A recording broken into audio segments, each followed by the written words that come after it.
Welcome to the first Pi convention.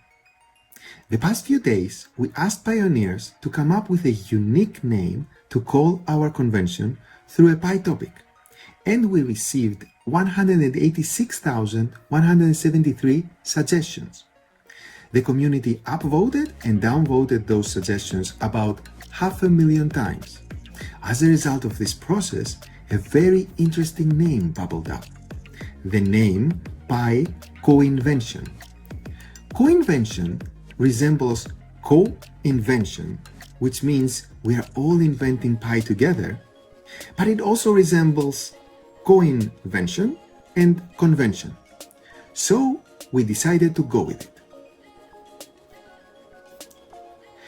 Due to COVID-19, this convention is taking place exclusively online, inside the Pi Network app. Hence, most videos are shot in portrait to accommodate the way we like to hold our phones sometimes. Also, since we're doing the convention online, the limitations of the physical world conventions do not apply. For example, there is no need for everyone to travel to a central convention venue where the convention must complete within a short amount of time. Thus, the Pi convention will run over the course of a couple of weeks, releasing a few videos at a time. Today's speaker session is about Pi node updates and future plans. We will have 3 talks. First, we will discuss node updates from the past quarter. Then we will present our plan for the nodes for the remaining of the year. And finally, we will explore potential future applications of the nodes and the significance of nodes to everyday people. I hope you will enjoy the Pi COinvention.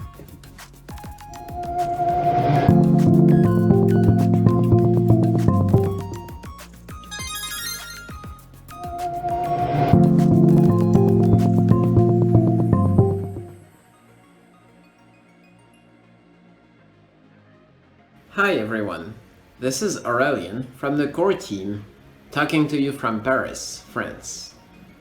I am one of the software engineers working on the Node app, and in this session I am going to cover the recent updates we have made to the Node app and the reasons why they are an important milestone in our roadmap. To date, the Node app has been installed by more than 200,000 pioneers, 60,000 of which are active every day. We have also recently released Pi Node version 0.3.4, and this is a big milestone because it is the first version that enables a set of selected pioneers to follow the Pi Testnet blockchain.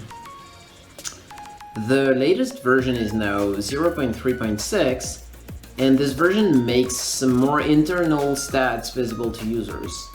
Some node availability stats, some internal data about the blockchain component, and finally some troubleshooting information.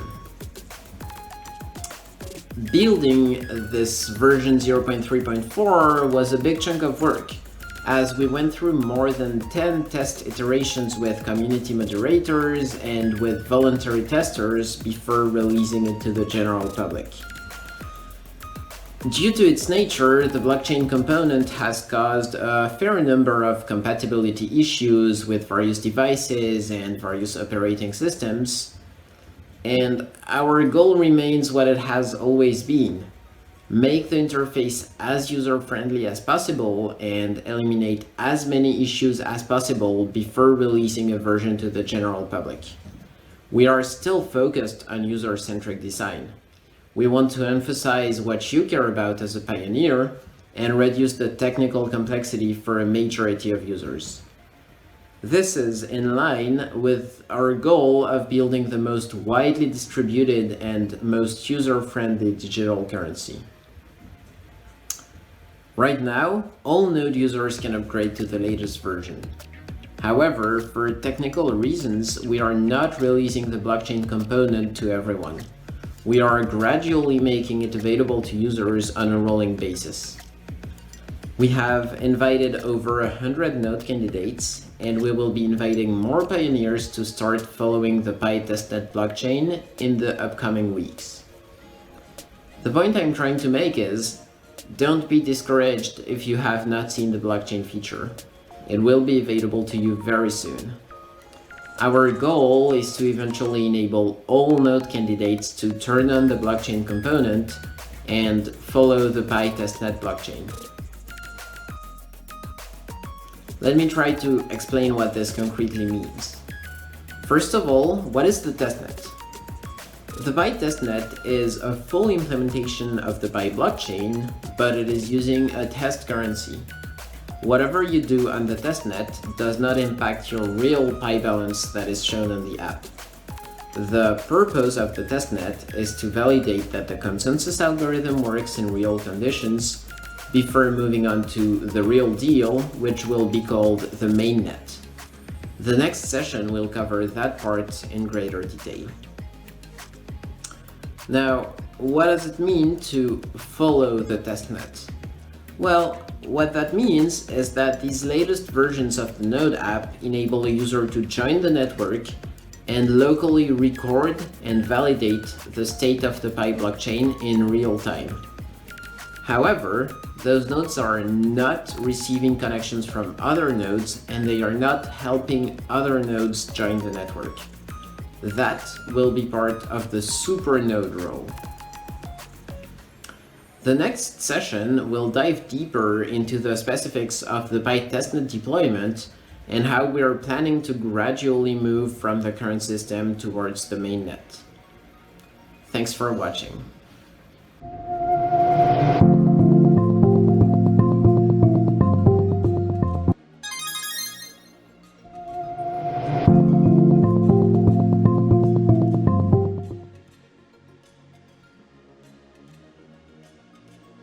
Hi everyone, this is Aurelian from the core team, and in this session I'm going to cover the roadmap for the future evolutions of the node.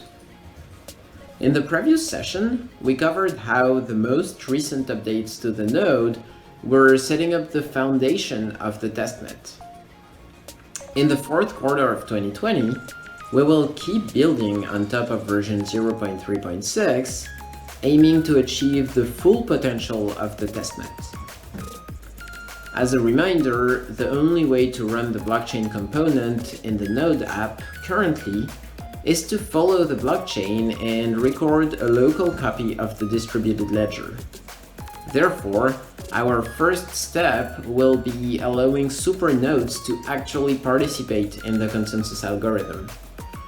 For that purpose, we will build features such as submitting and writing transactions to the blockchain and validating transactions submitted by other nodes. The testnet will be a platform to run experiments as part of the revision stage of the network. To achieve this, we will set up the centralized layer, which will allow us to assign simulated data, run experiments, and run stress test scenarios. What this concretely means is that we will be manipulating the consensus graph in order to make sure that the network is still performing correctly under various conditions. What if some nodes are offline? What if the network is under attack? We want to make sure that the network is still able to achieve consensus in those situations. Now, in order to determine if an experiment is successful or not, we also need to know the effects that our experiment setups have on the network health. This means that, along with the centralized layer we will be using to run the experiments, we will also be building a real-time network health data collection mechanism. Once supernodes functionalities are in place, we will select and invite more supernodes in the fourth quarter of 2020 to participate in the consensus algorithm of the testnet. We will invite supernodes based on the node availability statistics that we have been collecting so far. In the future, more nodes will also be selected to follow these supernodes. If time allows, we also hope to build some part of the testnet actual testing infrastructure. Let me give you some examples. We may build a block explorer, which will enable users to view the transactions that have been recorded on the blockchain. We may build a faucet, which will enable users to receive some test currency to their wallet in order to play with the testnet transaction capabilities. We will need actual wallets to enable users to submit transactions and manage their funds. And finally, one thing we may want to have is transaction requests, which will enable a user to request funds from another user. The purpose of all of these tools is that we want to build a complete testing environment so that each individual node is able to play with the full testnet capabilities. Finally, in 2021, as more super nodes and nodes are added to the network, we will keep experimenting and address any scalability issues that may arise, and we will do any work that's necessary for the revision stage of the consensus algorithm. Once the testnet has enabled us to validate that the consensus algorithm is performing correctly under various conditions, we will start building the mainnet. It will be very similar to the testnet, but this time it will be the real thing and it will be connected to the actual balances of the pioneers. Thanks for watching.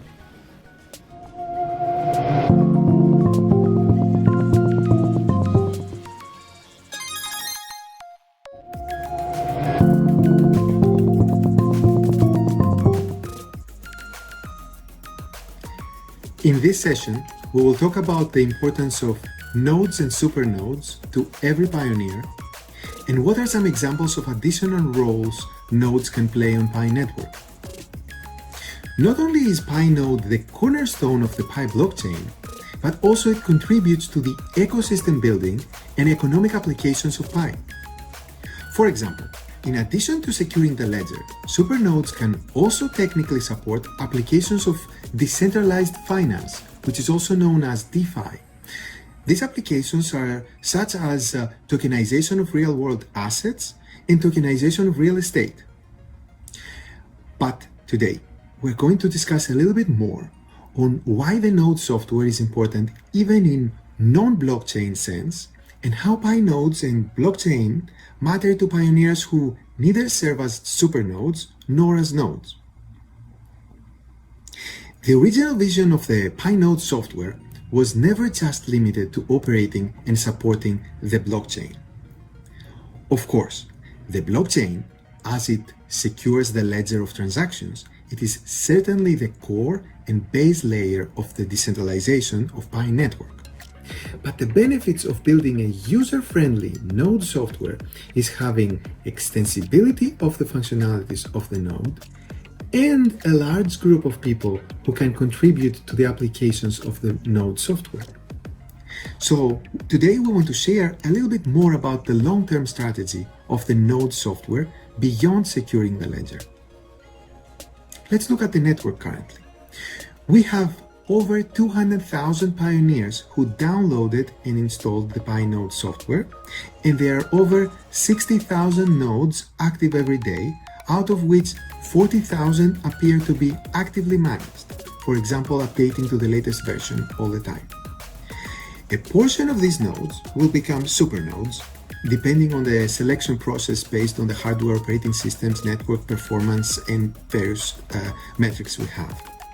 But what is the core team's plan for the people who are running the Pi node software who are not necessarily supernodes or nodes responsible for maintaining the ledger?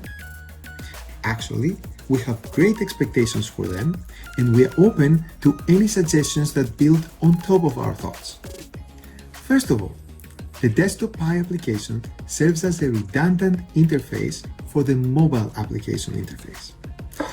Not only does it provide desktop or laptop accessibility to the mobile application functionalities, for example, the chats, mining status, future uses of Pi applications, but it also serves as one important step to decentralization in regard to the centralized points of mobile apps stores.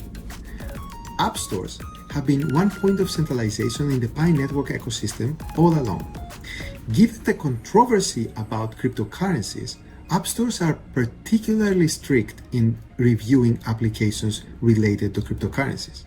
And we experienced their centralized control over the last couple of years while we were developing Pi network. For example, our mobile application had to go through very rigorous review cycles before it gets approved and later on to stay live. And we also saw other legitimate applications sometimes getting completely delisted from app stores for various reasons.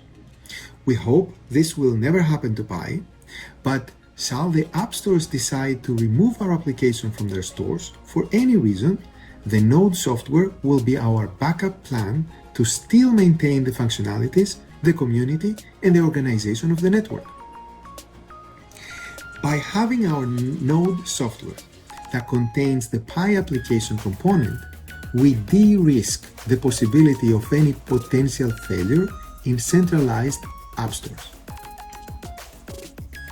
Okay, apart from maintaining and securing the Pi blockchain, nodes can also allow individuals to share computing resources and get compensated for it. Such computing resources include processing power, disk space, and network bandwidth. Note that these are not our immediate plans, but they are all possibilities that will come further down the line. Let's look at these use cases one at a time. Disk space.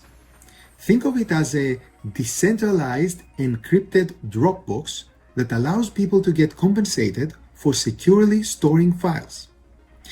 Its implementation can be similar to BitTorrent in the notion that files will be stored in a decentralized network of nodes, while at the same time, Pi can have staking mechanisms that can make sure that all files stored on the Pi network are fully licensed.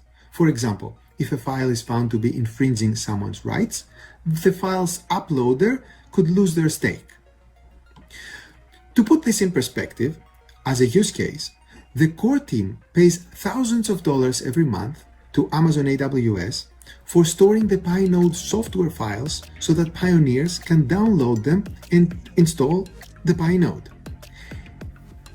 In the same manner, other websites and applications do the same.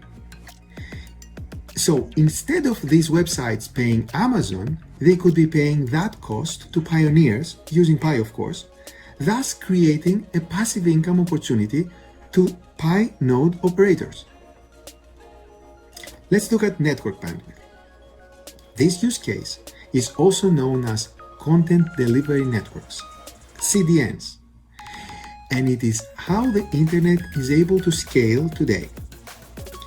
For example, the Pi application, like any other app or website on the internet, contains both graphics, images, videos, and media, and it needs to ask the server individualized questions. For example, what is my Pi balance right now? So while the individualized questions must reach a Pi database to be answered, the vast majority of the graphics and media are the same for all members and can be actually answered by a decentralized server near that person.